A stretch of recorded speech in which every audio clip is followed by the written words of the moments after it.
note for the record that you used the phrase dark money. I wish there were a less politically charged phrase, but I may use it myself now that you've introduced it. But let me ask, what is the public's interest, the voters' interest, in shielding from their sight the donors of an organization that gets involved in campaigns by buying commercials that attack or support a particular individual? Doesn't the public have an interest in knowing who bought that ad?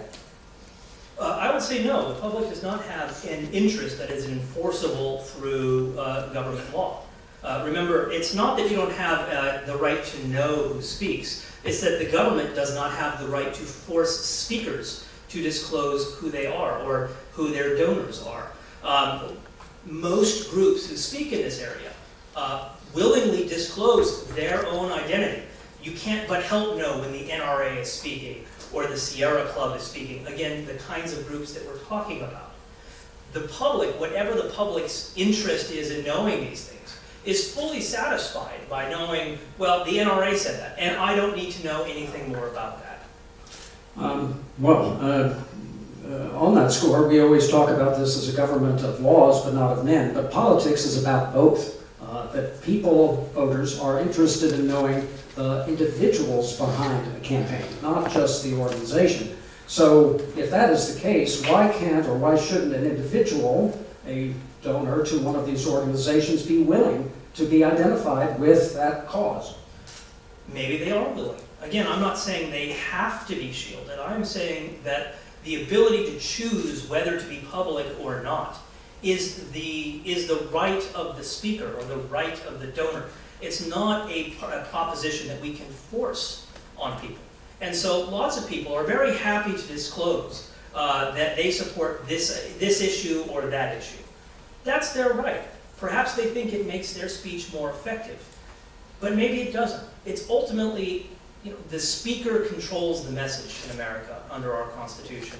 And it's ultimately the identity of the speaker is part of the message, so that has to be controlled by the speaker.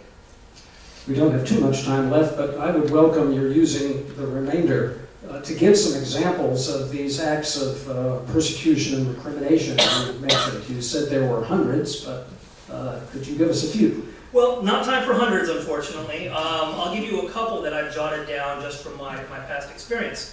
Karen Sampson's neighborhood was under threat of annex by the neighboring horribly mismanaged town in Colorado. She and her neighbors got together, pooled their own money, which was less than $800, bought some signs and some t-shirts to oppose this effort. The proponent of the annexation sued them for supposedly violating these disclosure laws and threatened to shut them up, said, "I will drop the case if you drop your opposition." They were tied up in court for 3 years because of their political activity. There's a woman in New Jersey whose home address and employer were published as a part of disclosure requirements for when she supported a political candidate. Because she worked for a pharmaceutical company, she was targeted by a radical animal rights group who put her name and her address up on the internet and said, "Now we know where they are." We've got various people in California who supported or opposed the very Proposition 8, which is all about same-sex marriage.